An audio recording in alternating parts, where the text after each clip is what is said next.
இன்றைய செய்திகள்.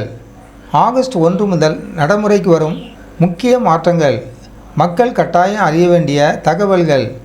அனைவருக்கும் வணக்கம். இன்றைய செய்திகளில் வரும் ஆகஸ்ட் மாதம் முதல் நாடு முழுவதும் பொதுமக்களின் அன்றாட வாழ்க்கையில் தாக்கத்தை ஏற்படுத்தக்கூடிய 6 முக்கியமான மாற்றங்கள் மற்றும் அறிவிப்புகள்.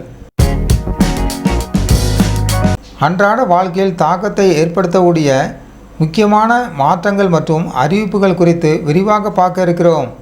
வாருங்கள், அவை என்னென்ன என்பதை வரிசையாக தெரிந்து கொள்வோம்.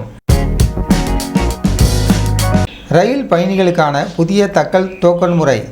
ரயில் பயணிகளின் வசதிக்காக தக்கல் டிக்கெட் முன்பதிவில் புதிய டோக்கன் முறை அறிமுகப்படுத்தப்படுகிறது. இது முதற்கட்டமாக மேற்கு மத்திய ரயில்வே மண்டலத்தில் செயல்படுத்தப்பட உள்ளது. கூட்ட நெரிசலை குறைக்கவும் இடைத்தரகர்களின் தலையீட்டை தவிர்க்கவும் இந்த முயற்சி எடுக்கப்பட்டுள்ளது. ஏசி தக்கல் முன்பதிவுக்கு காலை 8:30 முதல் 9 மணி வரையிலும், ஸ்லீப்பர் வகுப்புக்கு காலை 9 முதல் 9:30 மணி வரையிலும் டோக்கன்கள் வழங்கப்படும். முன்பதிவு செய்வதற்கு முன்னரே இந்த வரிசை முறை உறுதி செய்யப்படுவது பயணிகளுக்கு உதவியாக இருக்கும். ரேஷன் கார்டு இகேஒய்சி கட்டாயம். தமிழகத்தில் உள்ள அத்தியோதயா ரேஷன் கார்டுதாரர்களுக்கு ஒரு முக்கியமான அறிவுறுத்தல் வழங்கப்பட்டுள்ளது. தகுதியான நபர்களுக்கு தொடர்ந்து சேவைகள் கிடைப்பதை உறுதி செய்யவும், போலியான அட்டைகளை நீக்கவும் இந்த வரும் 31ஆம் தேதிக்குள் தங்களது கைரேகை பதிவை நியாய விலை கடைகளில் சென்று புதுப்பித்துக் கொள்ள வேண்டும். தவறும் பட்சத்தில் ஆகஸ்ட் 1 முதல் ரேஷன் கார்டுகள் தற்காலிகமாகவோ அல்லது நிரந்தரமாகவோ ரத்து செய்யப்பட வாய்ப்புள்ளது.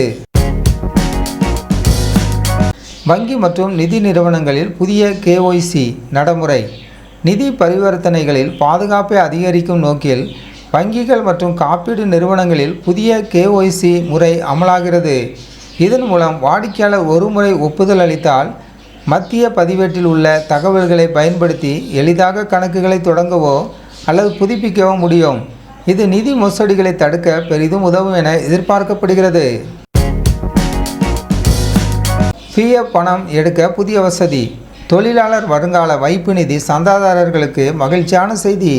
இனி பிஎஃப் பணத்தை யூபிஐ மூலம் எடுக்கும் புதிய தொழில்நுட்ப வசதியை அறிமுகப்படுத்த இபிஎஃப்ஓ அமைப்பு நடவடிக்கை எடுத்து வருகிறது. இது அமலுக்கு வந்தால் வாடிக்கையாளர்கள் பணத்தை விரைவாகவும் எளிமையாகவும் பெற முடியும். தமிழ்நாடு பட்ஜெட் தாக்கல். தமிழ்நாடு சட்டப்பேரவை நிகழ்வுகள் குறித்த அறிவிப்பு வெளியாகியுள்ளது. அதன்படி ஆகஸ்ட் 5ஆம் தேதி காலை 10 மணிக்கு மாநில பட்ஜெட்டும், ஆகஸ்ட் 6ஆம் தேதி வேளாண் பட்ஜெட்டும் தாக்கல் செய்யப்பட உள்ளது. இந்த பட்ஜெட் கூட்டத்தொடர் முழுவதும் நேரலையாக ஒளிபரப்பப்படும் என்று சபாநாயகர் அறிவித்துள்ளார். மக்கள் மத்தியில் பெரும் எதிர்பார்ப்பை ஏற்படுத்தியுள்ள மகளிர் உரிமை தொகை உயர்வு குறித்த அறிவிப்புகள் இதில் இடம்பெறுமா என்பதை பொறுத்திருந்துதான் பார்க்க வேண்டும். சமையல் எரிவாயு சிலிண்டர் விலை மாற்றம்.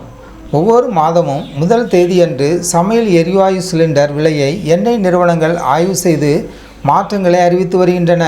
அந்த வகையில் ஆகஸ்ட் 1ஆம் தேதியும் விலை மாற்றங்கள் இருக்கலாம். விலை குறையுமா அல்லது உயர்வா என்பதை பொறுத்தே குடும்பங்களின் மாதாந்திர செலவுகள் அமையும். மரியானோவா நியூஸ் சேனலுக்கு புதியவராக இருந்தால் மரியானோவா நியூஸ் சேனலை சப்ஸ்கிரைப் பண்ணுங்கள்.